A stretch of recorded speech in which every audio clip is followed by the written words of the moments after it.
뒤바뀌었습니다. 이번엔 2019년 안보 결산 2탄으로서 한일 관계 붕괴입니다. 2019년에 있었던 주요 안보 이슈를 결산해 볼 때 북한의 비핵화 사기극에 속은 것 다음으로 가장 잘못된 것은 한일 관계 붕괴입니다. 2019년 한일 관계는 뚜렷한 이유가 없는 가운데서 현 정부의 잘못된 외교와 국민들의 오해와 감정에 의하여 돈독한 우방관계가 적대국과 유사한 관계로 악화된 한 해였습니다.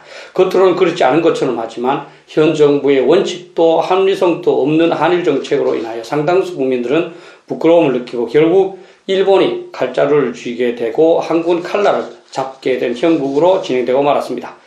한일 관계는 현 정부가 출범하면서부터 잘못되기 시작했습니다. 현 정부는 박근혜 정부가 노력한 바의 대부분을 적폐로 몰아서 부정하는 입장이었고, 이러한 상황에서 이전 정부가 일본과 어떤 합의를 맺었다는 것을 공격하면 반일 감정과 과거 정부에 대한 부정적 감정을 갖고 있는 자신의 지지층에게 크게 어필할 수 있다고 판단한 것 같습니다. 그래서 현 정부는 출범과 더불어 위안부 합의를 재검토하도록 하였고, 검토 결과 중대 흠결이 있다는 입장을 발표하게 되었습니다. 현 정부의 지지자들은 강력한 반일 감정을 그들의 훈장으로 생각하듯이 이를 환영하였고, 이들은 반일 감정을 결집하여 반미 감정으로 전환하고자 노력했습니다.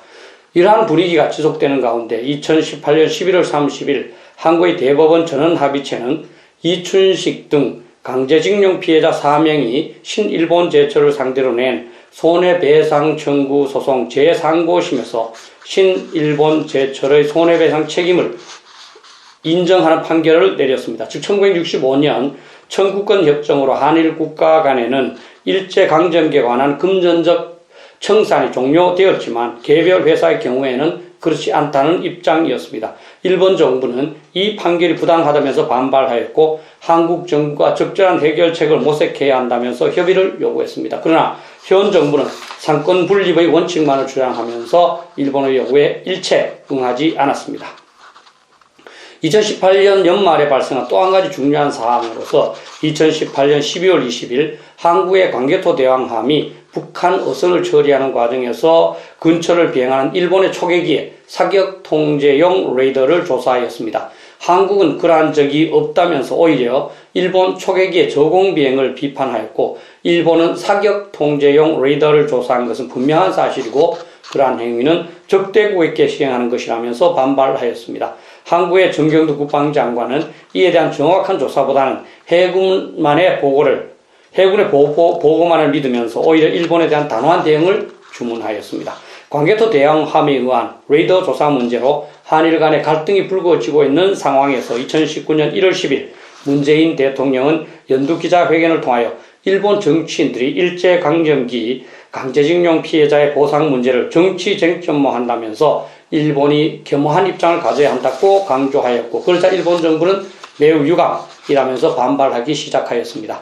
그 이후 한일 관계는 냉랭해지기 시작하였고, 2019년 6월 일본에서 개최된 G20 회의에서 아베 총리는 문 대통령과의 회담 자체를 거부하였을 뿐만 아니라 눈도 맞추려 하지 않을 정도로 거부감을 보였습니다.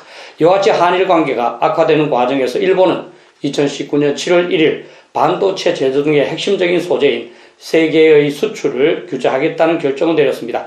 일본이 규제한 것은 포토레지스트, 고순도 불화수소, 폴리미드의 세 가지 물질인데, 이것은 한국의 반도체 디스플레이 생산에 필수적인 소재일 뿐만 아니라 일본이 세계 생산량의 70 내지 90%를 장악하고 있는 물질이었습니다. 그리고 이런 물질 중에서 에칭가스, 즉 고순도 불화수소는 핵무기 개발에도 사용될 수 있는 물질이라서 정확한 통제가 필요한 물질이었습니다. 일본은 에칭가스를 비롯한 이들 물질의 이동에 석연치 않은 점이 있고, 따라서 북한으로 이전될 수도 있다면서 한국 정부가 이를 명확하게 규명할 때까지 이 물질의 한국 수출을 심사하여 시행하는 제도로 바꾼다고 발표했습니다. 그러나 한국 정부는 이에 대한 규명 노력은 전혀 없이 일본 정부를 비난하게 바빴고, 그러자 일본은 8월 2일 한국에 대해서 지금까지 적용해오던 수출 우대국의 목록에서 한국을 제외하는 것으로 발표함으로써 한일 관계를 더욱 악화시켰습니다. 일본의 수출 규제에 대하여 마땅한 대응책이 없는 한국은 한일 간의 북핵 대응 차원에서 2016년에 체결해 두었던 군사정보보호협정 지소미아를 연장하지 않겠다고 결정하였고, 이로써 역사 갈등이 경제와 안보의 분쟁으로 확대되었습니다. 지소미아는 양국군 간의 정보 교환을 활성화하기 위한 협정으로서 11월 22일까지 유효하면서 중단의 의사가 없으면 연장되도록 되어 있었는데, 그것을 연장하지 않겠다는 의사표시를 한 겁니다. 북핵 위협으로부터 더욱 직접적인 위협을 받는 국가는 한국이지만 정보 교환이 되지 않으면 일본도 다소간의 곤란함이 있기 때문에 이것을 폐기하는 것이 일본을 압박하는 카드가 될 것이라고 현 정부가 판단한 것입니다.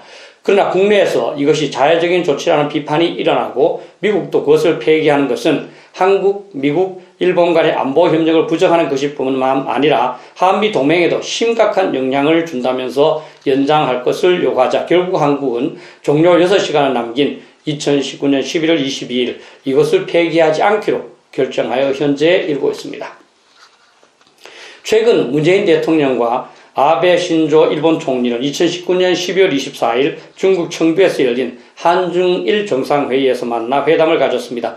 두 정상은 모두 발언에서 모두 한일 양국이 서로에게 중요한 존재라면서 솔직한 의견, 솔직한 대화를 언급하며 덕담을 건넸지만 일본의 아베 총리는 강제징용 배상 문제와 관련하여 한국 측이 해결책을 제시할 것을 요구하면서 국교 정상화의 기초가 된 일한 기본조약, 일한 청구권 협정이 지켜지지 않으면 나라와 나라의 관계는 성립하지 않는다는 원칙적인 입장을 피력하였습니다.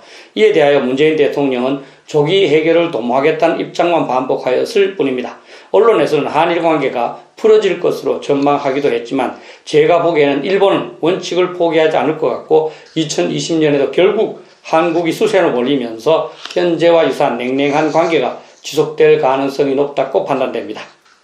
2019년 한일 관계와 관련하여 반성이 필요한 부분이 많은데 그것은 현 정부가 감정에 입각하여 한일 관계에 접근했고 그 결과 전략무자 수출 규제와 수출 우대국 지위를 박탈당하였을 뿐 한국이 얻은 것은 아무것도 없다는 것입니다. 북한 핵 위협으로 한미 동맹이 중요한데 미국에게 한국이 점점 짐으로 보이고 어린애처럼 달래야 하는 대상으로 전략한 점도 있으며 그래서 국격이 심각하게 저해되었다는 겁니다. 강제징용에 대한 배상도 국제법의 차원에서 보거나 신의의 차원에서 보면 한국의 입장이 약한 것은 분명합니다. 1965년 청구권 협정으로 모든 것이 종료되었다고 보는 것이 일반적인 견해이기 때문입니다. 대법원에서 그러한 판결을 내렸을 경우 한국 정부는 일본 정부와 적극적으로 협의하여 가능한 대응 방안을 모색해야 하는데 현 정부는 그러한 노력 없이 사태를 방관하였고 그래서 일본으로 하여금 극단적인 조치를 강구하도록 만든 겁니다.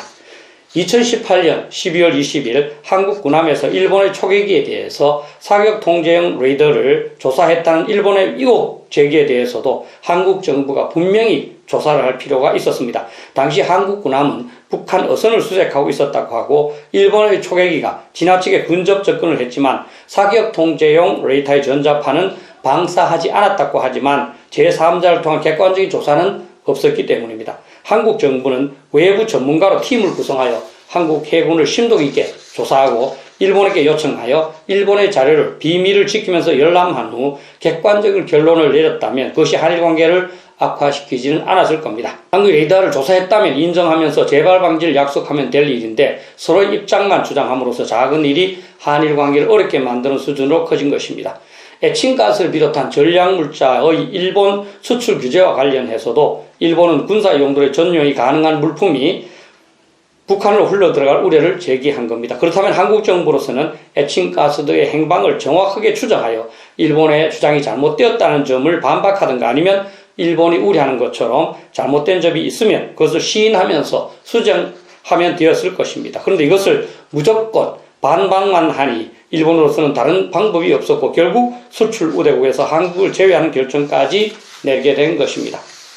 그러나 가장 심각한 문제는 군사정보보호협정입니다. 이제는 일반화되어 대부분 지소미아라는 용어를 사용하는데 이것은 국적이 다른 군대 간에 군사정보를 교환해야 할 상황이 발생하면 서로가 자신의 비밀처럼 신뢰성 있게 관리해주겠다고 약속하는 문서에 불과합니다. 친구 간에 비밀을 이야기하더라도 다른 사람에게 누설하지 말라고 약속하는 것과 유사합니다. 한국은 현재 30여 개국과 이 군사정보보호협정을 체결하고 있고 일본의 경우에는 60여 개국과 이를 체결하고 있습니다. 한국이 군사정보보호협정을 체결하고 있는 국가에는 미국, 캐나다, 프랑스, 영국과 같은 우방도 있지만 러시아, 우크라이나, 폴란드, 불가리아, 우즈베키스탄, 루마니아, 헝가리 등 과거 공산권 국가도 또 포함되어 있습니다. 당연히 군사정보보호협정을 폐기할 경우 한국이 더 많은 피해를 봅니다. 이것은 북한의 핵미사일 방어 때문에 체결된 것인데 한국이 더욱 직접적인 북핵 위협을 받고 있기 때문입니다. 그런데 한국이 이를 폐기한다고 하니 너무나 비이성적이고 비합리적인 것이지요. 역사나 경제 문제에 이러한 안보상을 개입시킨다는 것 자체가 잘못되었다고 봅니다. 더구나 한미동맹을 위해서는 한일 관계가 개선되어야 하는데 이번 군사정보보호협정으로 서로 비밀을 교환할 수 없으면 한미동맹도 제대로 작동되기 어렵습니다. 그래서 미군이 이에 연장을 강력하게 압박한 것이죠. 한미동맹을 필요로 하는 한국이 미군의 이러한 압박을 오히려 미국과 일본에 대한 지렛대로 활용하는 것도 이상하지 않습니까? 국민 여러분께서 기억하실지 모르지만 2012년 일본과 체결하려던 군사정보보호협정을 하루 전에 중지시켰을 때 야당에서는 그것이 을사늑약에 해당될 정도로 한국의 주권을 침해한다고 주장하였는데 이 협정 어디에도 주권 침해에 해당되는 사항은 없습니다. 국가에 관한 중요한 사항이 이와 같이 일방적 왜곡과 과장된 감정에 좌우되는 것은 분명히 잘못된 것입니다. 한국과 일본은 북핵 위협 하에서 긴밀하게 안보 협력을 해야 하는 처지에 있습니다. 북한은 현재 수소폭탄급의 핵무기를 최소한 25개 보유하고 있고 한국과 일본을 공격권으로 두는 사거리 3,000 내지 4,000km의 중거리 미사일도 다수 개발한 상태입니다. 북한은 핵무기를 포기하기는커녕 핵 보유국으로 행세하고 있습니다. 북한이 대륙간 탄도탄이나 잠수함 발사 탄도미사일 개발에 성공하여 미국의 본토까지 위협함으로써 미국의 억제력 제공이 불확실해질 경우 한국을 지원해 줄 수 있는 국가는 일본밖에 없습니다. 일본에 존재하는 7개 유엔군 사령부 후방기지는 미군의 한국 지원 시 절대적으로 필요한 자산이고 따라서 한일 관계는 한미동맹 강화에도 필수적입니다. 그 가능성이 높지는 않지만 2020년엔 제발 현 정부가 감정과 비합리성에서 벗어나 백년대계 차원에서 한일 관계를 정상화시킬 것을 기대합니다. 감사합니다.